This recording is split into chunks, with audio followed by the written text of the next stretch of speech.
I am here today to assert that Eric Williams, as a man of somewhat short stature, was too big to be small. When Williams came to power in 1956, there were a total of 15 secondary schools nationwide, accounting for a mere 14,024 students, with only 236 eligible to attend on a non-paying basis.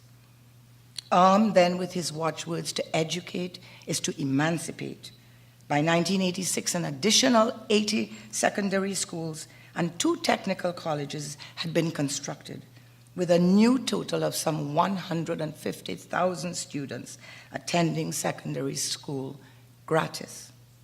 By then, and with a technically skilled population, our national literacy rate was a staggering 95%.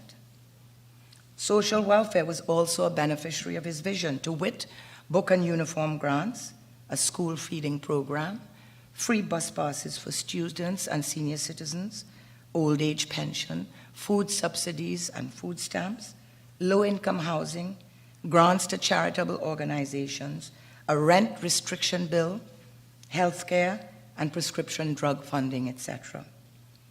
There was also sizable expenditure in the provision of water, electricity, telecommunications, major arterial roads, and a well-cultivated airline route structure.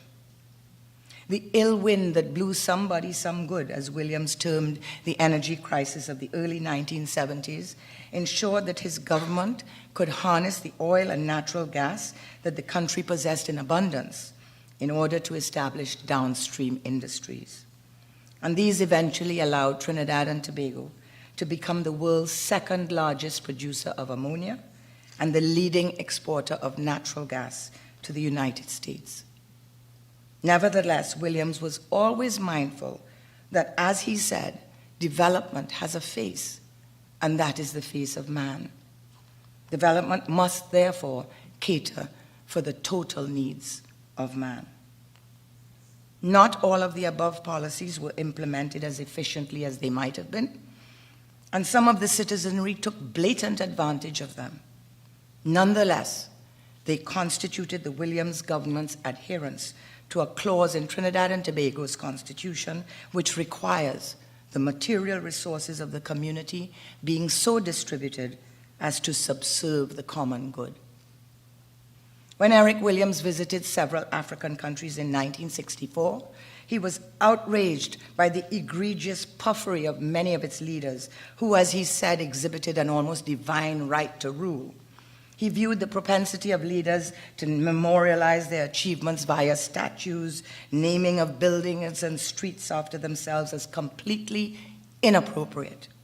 The ostentation, the massive waste of public funds was scandalous, and in one of the characterizations in his many letters to the cabinet, he deemed the practice a positive invitation to disorder.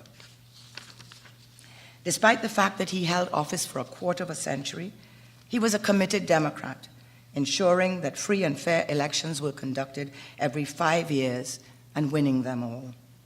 Our own chalk dust, confirming that calypso is the art of social commentary, consistently and publicly lambasted Williams in song at the annual Dimanche Gras Calypso King contest. When Williams's Women's League demanded that he be shut down, Williams retorted, "Let the jackass bray," upon which Chalk Dust promptly wrote a calypso on the subject with that title.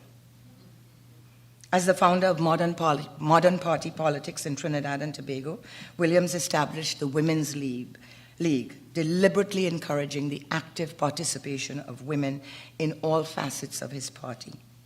At one point during a cabinet meeting, one of the male ministers used an expletive which was objected to by another because of the presence of women.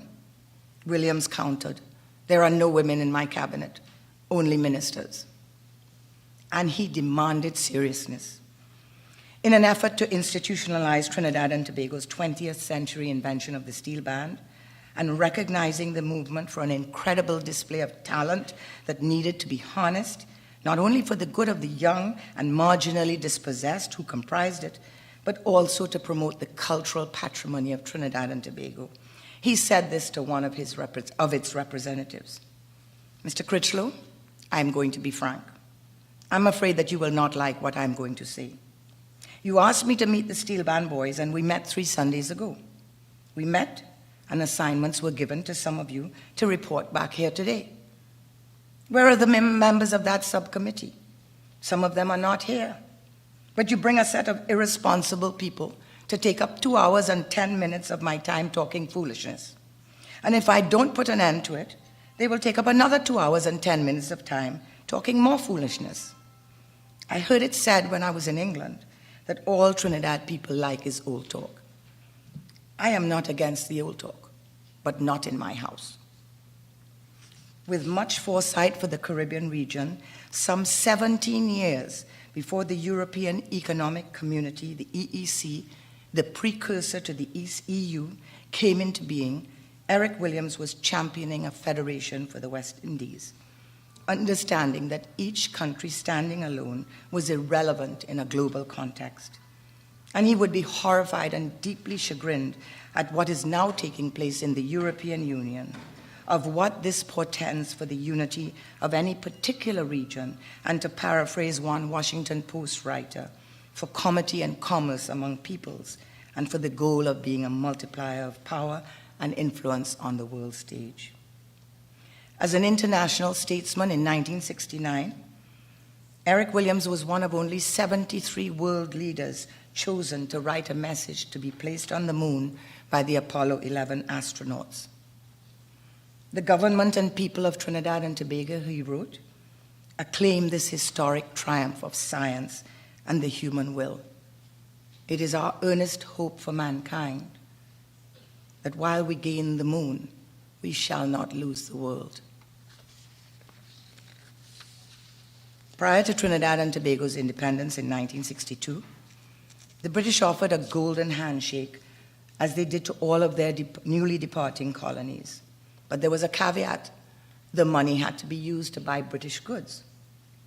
Williams was the only post-colonial leader to refuse it, claiming the quantum insufficient, the attached strings an insult, and invoking the specter of colonial exploitation and its relationship to the construction of the British economy. Here is what he said in a speech to West Indian students at the London School of Economics. The West Indies are in the position of an orange. The British have sucked it dry, and their sole concern today is that they should not slip and get damaged on the peel. The offer is quite unacceptable, and we would prefer not to have it. It amounted to aid to Britain rather than to Trinidad. I do not propose to accept any concept of the Commonwealth, which means common wealth for Britain and common poverty for us. Williams's letter to that effect dropped like a bomb in 10 Downing Street. The battle lasted a full year, with him eventually capitulating, but not without first becoming a giant thorn in the British backside. He bucked the United States too over Chaguaramas, a peninsula in Trinidad that the British had leased to the Americans during World War II for 99 years in exchange for 50 warships. The site was needed as the headquarters of the short-lived West Indian federal government, and Eric Williams discovered that the transaction had not been ratified by the Trinidad and Tobago legislature. Thus, he wanted Chaguaramas returned to the people of Trinidad and Tobago forthwith. The Americans fought hard, and in fact, documents have been released under the U.S. Freedom of Information Act demonstrating that 2 times in non-consecutive years, the U.S. representatives in Trinidad and Tobago and the U.S. State Department were discussing removing Williams from office. As the then U.S. consul told the Secretary of State on one of these occasions, we must disengage with Williams and work for his ultimate demise. We do not know, as of this moment, what exactly demise meant, but we certainly know about Allende in Chile. This time, Williams won, and in addition to relinquishing Chaguaramas, the Americans proffered vital economic assistance in the form of significant infrastructure construction and a state-of-the-art arts and sciences college at the burgeoning University of the West Indies. Williams also challenged the Russians. In a 1975 visit to that country, he was so incensed by Russian insistence on a communique to be signed then and there, committing Trinidad and Tobago to ratifying the UN's Nuclear Non-Proliferation Treaty, that he turned his back to the table and read a book during the official luncheon arranged by Foreign Minister Alexei Kosygin, who would later become Soviet premier. Throughout the visit, members of the Trinidad and Tobago delegation quipped nervously in preparation for deportation to Siberia. Its sub-zero temperatures could hardly have exceeded the freeze in relations between Williams and the Russians. The former matched his hosts head to head in both rudeness and discourtesy. He flatly refused to speak for the rest of the tour in Moscow and was openly dismissive of their blandishments, which ranged from a ride on the presidential plane to going fishing with Leonid Brezhnev, the supreme Soviet leader. The Russians suggested that Trinidad and Tobago should stick to what it did best, calypso and steel band. Insufferable arrogance at its seamless best.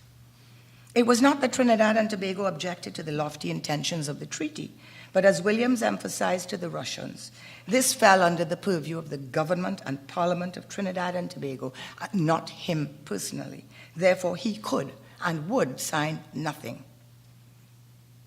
In sum, then, I am an unabashed admirer of Eric Williams, the scholar politician. As a daughter, I cannot ignore either his foibles or his failures. But as a citizen of Trinidad and Tobago, as someone who believes that politics is still the art of the possible, and who is deeply familiar with the politics of today as it is being daily undermined in the United States where I live, I assert without fear of contradiction that Eric Williams is as critical to the success of this symposium as he was to Trinidad and Tobago as a nation state. Ken Gordon, editor of the Trinidad Express newspaper for many years during the Williams administration, and the founder of the Caribbean-wide CCN group, Ken Gordon, Williams's nemesis, had this to say about him in 2009, a full 28 years after his death. Many things have gone right for us as a country, and perhaps the most important one was having Dr. Williams emerge to preside over our politics in 1956 and lead us into independence. And that is a statement I never thought I would make, but one which, with hindsight, is undeniable.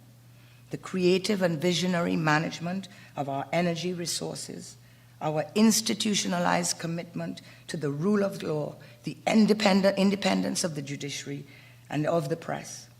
These are the macro things, and we must be everlastingly grateful for them. I would like to express my sincere appreciation to UWI's Heather Cato, Dean of the Faculty of Humanities and Education, to Director Vereen Shepard of the UWI Center for Reparation Research and the CARICOM Reparations Commission, for all of the staff that actually do the legwork and the slogging that it takes to bring us here today, for their recognition of my late father and his critical and enduring contribution to the subject. I close with an African proverb that is both powerful and poignant, and that speaks to me personally because of what I consider to be my life's work. Until the lions have their historians, tales of the hunt will continue to be about the hunter. Thank you.